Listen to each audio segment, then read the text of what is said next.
था जब hanky panky करते हुए लोग क्रिटिसिज्म का जवाब यूं देते थे कि यू कैन नॉट जज मी, ओनली अल्लाह इज द जज। अब वो टाइम आ गया कि लोग कहते हैं कि मेरा नहीं ख्याल अल्लाह ने हमें जज करना है, बल्कि हम अल्लाह को जज करते हैं। And she says कि मेरी अम्मी कहती हैं कि अगर आपकी नेल पॉलिश लगी हुई आपकी नमाज नहीं हुई।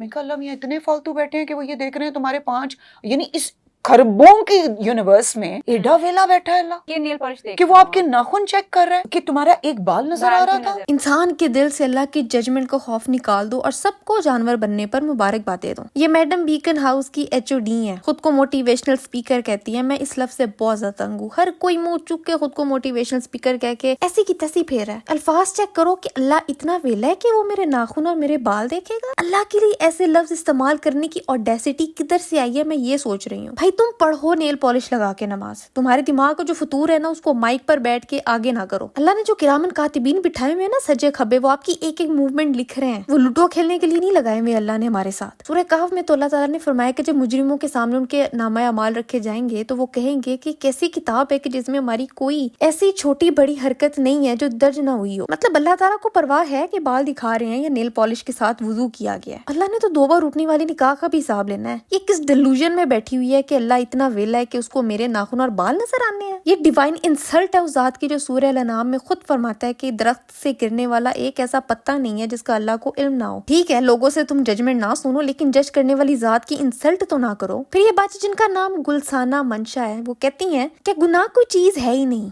गलत और सही कुछ नहीं होता। कि गुनाह क्या होता है? गुनाह कोई चीज ही नहीं है, गलत और दुरुस्त कुछ नहीं होता। आज की जनरेशन को ये जानने की जरूरत है। अमाल का दारोमदार नियत पर है। ले लो आउट ऑफ कॉन्टेक्स्ट सब कुछ अप्लाई करो उस चोर पर भी जो तुम्हारे घर आके चोरी करके जा रहा है। नियत अच्छी थी चोर की, अपने बच्चों को खाना खिलाएगा, माँ को दवाई ला के देगा, सवाब का काम करेगा, बस तरीका गलत है ना। पकड़ना नहीं चोर को, ना, क्योंकि सही गलत कुछ होता ही नहीं है। किसी जानी को ना शेम मत करना, नियत अच्छी थी उसकी। प्रोस्टिट्यूट्स के पास जाके कंसेंशुअल जिना कर रहा है, वरना किसी का रेप भी कर सकता था। देखो ना, बस काम गलत किया, नियत तो अच्छी थी ना। किन किन लोगों को माइक के आगे बिठा रहे हो यार तुम लोग लाके, मुझे समझ नहीं आ रही। और ये भी कहती पाई गई है कि अल्लाह ने तो हर हराम चीज को कहीं ना कहीं किसी ना किसी पॉइंट पर हलाल किया है, तो एक्सट्रीम पर नहीं जाना चाहिए। मतलब कि जैसे सुअर हराम है, लेकिन अगर बंदा भूख से मर रहा है तो खा सकते हो। लेकिन इसका मतलब क्या ये है कि एक्सट्रीम सिचुएशंस पर मिलने वाली छूट को पकड़ के पूरी जिंदगी पर अप्लाई कर दिया जाए? सुअर खाओ, जुआ खाओ, सूद खाओ, शराबे पियो, ज़िना करो, जानबूझ के नमाजें कज़ा करो, क्योंकि गुनाह तो कुछ होता ही नहीं है और अल्लाह को तो कोई इंटरेस्ट ही नहीं है अपने बंदे की जिंदगियों में, तो फिर करो मौजा, जानवरों वाली जिंदगी गुजारो। फिर ये किसी और जगह कहती हैं कि वो औरतें जो बाहर काम करने जाती हैं उनके एक्स्ट्रा मैरिटल अफेयर्स कम होते हैं, लेकिन जो वेलियां हाउसवाइफ्स होती है ना उनके अफेयर्स ज्यादा होते हैं, क्योंकि उनके पास टाइम बहुत होता है ये करने के लिए। आप क्या समझते हैं कि घरों में बैठी औरतों के एक्स्ट्रा मैरिटल अफेयर्स नहीं है? वेली बैठी ਜਿਹੜੀ ਕਾਰ ਹੈ ਤੇ ਵੇਲੀ ਰਨ ਪਰੋਣਿਆਂ ਜੋਗੀ ਹੁੰਦੀ ਹੈ,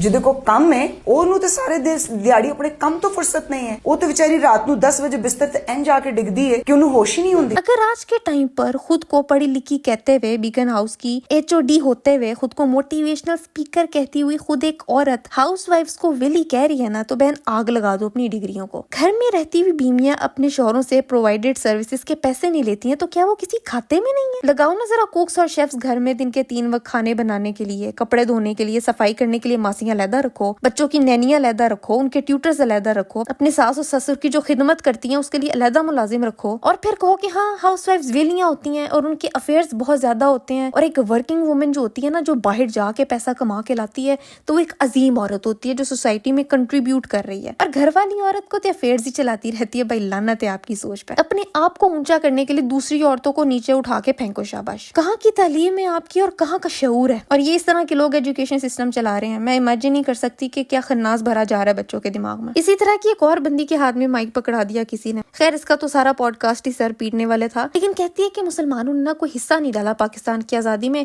और कायदे आजम जिनका नाम लिटरली मोहम्मद अली जिन्ना है वो मुसलमान नहीं थे।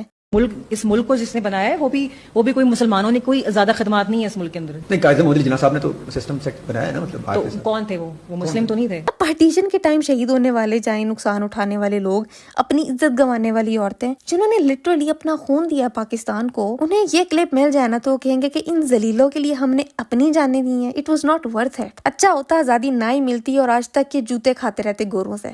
उठा के कायदे आजम को पारसी बना दिया। पूरे पूरे घंटे के पॉडकास्ट होते हैं और ये सुनते हुए सर दीवार में मारने का दिल चाहता है। इनमें इतनी हिम्मत आती कहाँ से है कि सोचे बगैर ही मुंह से अल्फाज निकालना शुरू कर देते हैं, और वो भी इतने सेंसिटिव टॉपिक पे। तुम लोग क्यों इस्लाम पर इतनी आराम से बात कर लेते हो जैसे कि किसी क्रिकेट मैच पे तबसरा कर रहे हो। मेरा ख्याल है क्रिकेट मैच पे तबसरा करने में ये लोग ज्यादा डरते होंगे, लेकिन अल्लाह के बारे में बकवास करते हुए ये नहीं डरता है। पहली जहालत कम है क्या यार, तुम लोग उसमें मजीद इजाफा करी जाते हो। खैर तुम लोग बताओ कि ये क्या हो रहा है, और ये हर कोई अपने आप को मोटिवेशनल स्पीकर क्यों कहता फिर रहा है, मुझे नीचे कमेंट्स में बताओ। और आज के लिए बस इतना ही था। मैं मिलती हूँ तुमसे अगली वीडियो में एक नए टॉपिक के साथ।